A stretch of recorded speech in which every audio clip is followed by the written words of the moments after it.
ബാധ ഒഴിപ്പിക്കാനെത്തിയ 16-കാരിയെ പീഡിപ്പിക്കാൻ ശ്രമിച്ചു എന്ന പരാതിയിൽ ഒരു ജ്യോത്സ്യനെതിരെ പോക്സോ കേസ് വന്നിരിക്കുന്നു. ബാധ ഒഴിപ്പിക്കാൻ എന്ന് പറഞ്ഞ് എത്തിയ 16-കാരിയെ ഈ ജ്യോത്സ്യൻ ഉപദ്രവിക്കാൻ ശ്രമിച്ചു എന്നുള്ളതാണ് ഈ പരാതിയിൽ പറയുന്നത്.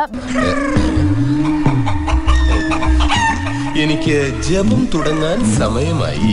ബെണ്ടാർ സ്വദേശി മുരാരി തന്ത്രി എന്നറിയപ്പെടുന്ന രാജൻ ബാബുവിനെതിരെയാണ് കേസ്. അപ്പത്താൻ തട്ടിപ്പാണല്ലേ? ഡക്കും പുടും നിന്റെ പരിപാടി തീർത്ത് തരാണ് ഞാൻ. നിന്റെ ബാധ ഒഴിപ്പിക്കല് അമ്മയ്ക്കൊപ്പമാണ് ഈ പെൺകുട്ടി എത്തിയിട്ടുണ്ടായിരുന്നത്. തുടർന്ന് ഈ അമ്മയെ പുറത്തിരുത്തി പെൺകുട്ടിയെ മാത്രം മുറിയിലേക്ക് വിളിക്കുന്നു. തുടർന്ന് പെൺകുട്ടിയെ കടന്നുപിടിക്കാൻ ശ്രമിക്കുകയും നിന്റെ പ്രശ്നം എനിക്ക് മനസ്സിലായി. തൊലി വെളുപ്പുള്ള പെണ്ണുങ്ങളെ കാണുമ്പോഴുള്ള സൂക്കേട് നിന്റെ വാപ്പയ്ക്ക് ഇത് തന്നെയായിരുന്നത്. പെൺകുട്ടി കരഞ്ഞുകൊണ്ട് പുറത്തേക്ക് ഓടി രക്ഷപ്പെടുകയുമായിരുന്നു. എന്താണോ എനിക്ക് അമ്മയും പെങ്ങളെ കണ്ട തിരിച്ചറിഞ്ഞൂടെ? ഞാൻ പറഞ്ഞില്ലേ ഇതിന്റെ ഒരു വീക്ക്നെസ്. തുടർന്ന് മറ്റ് നാട്ടുകാരൊക്കെ ഓടിയെത്തിയപ്പോഴേക്കും ഇയാൾ പിൻവാതിലിലൂടെ കടന്നു കളഞ്ഞു എന്നുള്ളതാണ്.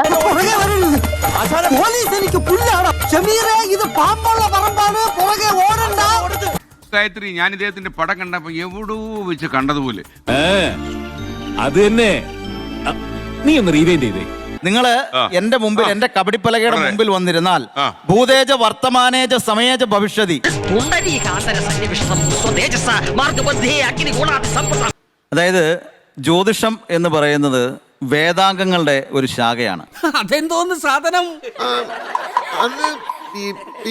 അങ്ങ് കാസർഗോഡ് മുതൽ കന്യാകുമാരി വരെ ഉള്ളവർ എന്നെ കാണാൻ വരും. വിദേശ രാജ്യങ്ങളിൽ പോകുന്ന ഒരാളാ. അറബികൾ എന്നെ കാണാൻ വരും. ഈ രാജ്യത്തെ രാജകുമാരൻ മുതൽ പിച്ചക്കാരൻ വരെ എന്റെ ശിഷ്യന്മാരാ.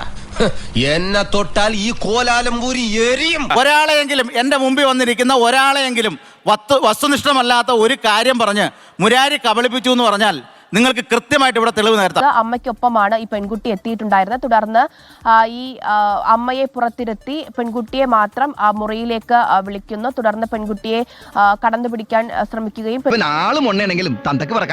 ഇവനൊക്കെ MG റോഡിൽ നാട്ടുകാരുടെ മുമ്പിൽ വെച്ച് കുനിച്ചു നിർത്തി കൂമ്പിലിടിച്ച് ബാക്കിൽ മണ്ണെണ്ണ ഒഴിച്ച് വായിൽ തിരികെ കത്തിച്ച് ചാമ്പലാക്കണം എന്നാണ് എന്റെ ആത്മാർത്ഥമായ അഭിപ്രായം.